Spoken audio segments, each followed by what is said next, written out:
So I think there are a number of real strengths to this approach to ethical education, and I'm really not surprised that it has been so popular.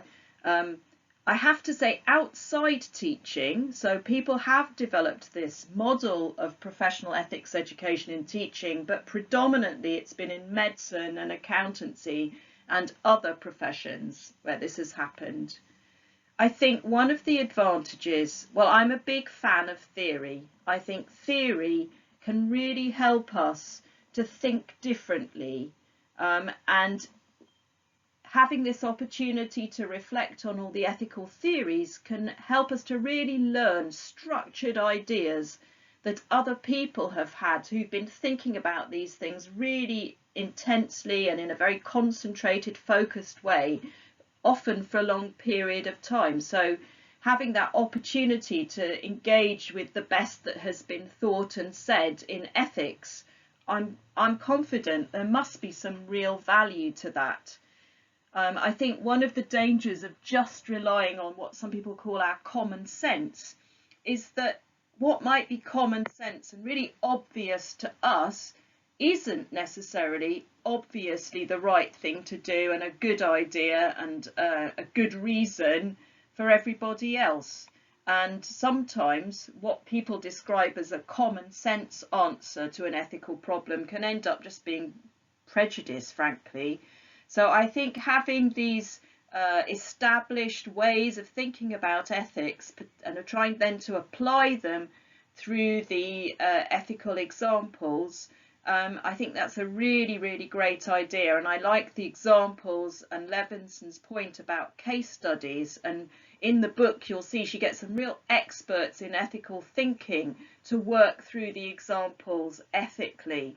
I think all of this can be really helpful so that when as teachers we encounter, if not the exact same issue, something similar, these can really help us so that we're not stuck there in the classroom thinking about these things or similar things for the first time ever. This could be potentially really, really helpful, I think, to teachers. However, I do think there are some possible limitations, even for somebody as clever and as erudite and impressive as Myra Levinson. I think, and I think actually she recognises this because some more recent work she's doing is addressing this point. There's a cultural bias, certainly to Levinson's example. Even I find this, I mean, I'm a white woman of a similar age to Levinson, and I look at those examples and I think how North American they are. There's a language to them, and the nature of the kinds of examples she uses wouldn't be entirely culturally appropriate were I to try and apply them to teachers in England. I would need to come up with my own examples, and that wouldn't be, I couldn't just use the book as it stands. Also, the idea of professionalism is quite a Western idea. There's some interesting work on teacher leadership in Hong Kong by my very good friend and academic colleague, Dr. Sally Wan from the Chinese University of Hong Kong, where she talks about the difficulties that classroom teachers experience in acting autonomously, being able to make decisions. Very often, her research finds, they have to just do what they're told.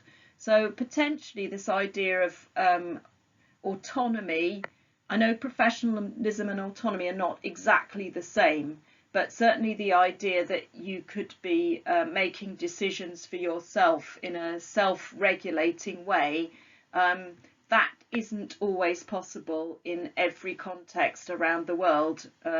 Actually, I'm not sure it's possible in England either. Very often teachers are required to do as they're told, not to use their initiative, and that this is a bit of a problem. So all sorts of questions around that.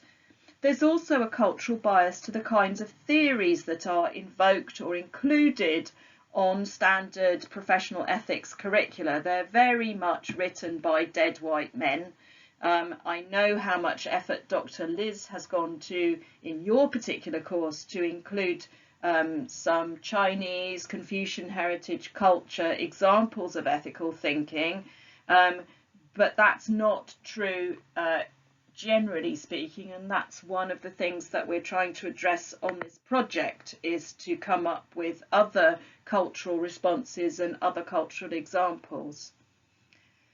I wonder whether Levinson is being realistic in saying that the ethical theories that we draw on in decision making should all be non-idealistic. Take, for example, case study 3 of the example, and that's a real example. I heard the teacher tell this story herself. That's a real example of somebody who was a Muslim who personally believed very strongly and unequivocally that abortion was wrong, and that there was this tension between what she thought as an individual and what she was required to do as a professional in her own particular cultural context, which wasn't Hong Kong.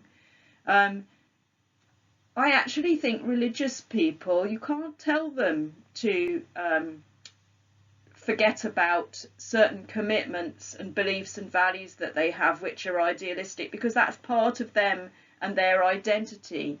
And if that's required as part of a profession, I think that really makes it, well, it's a bias.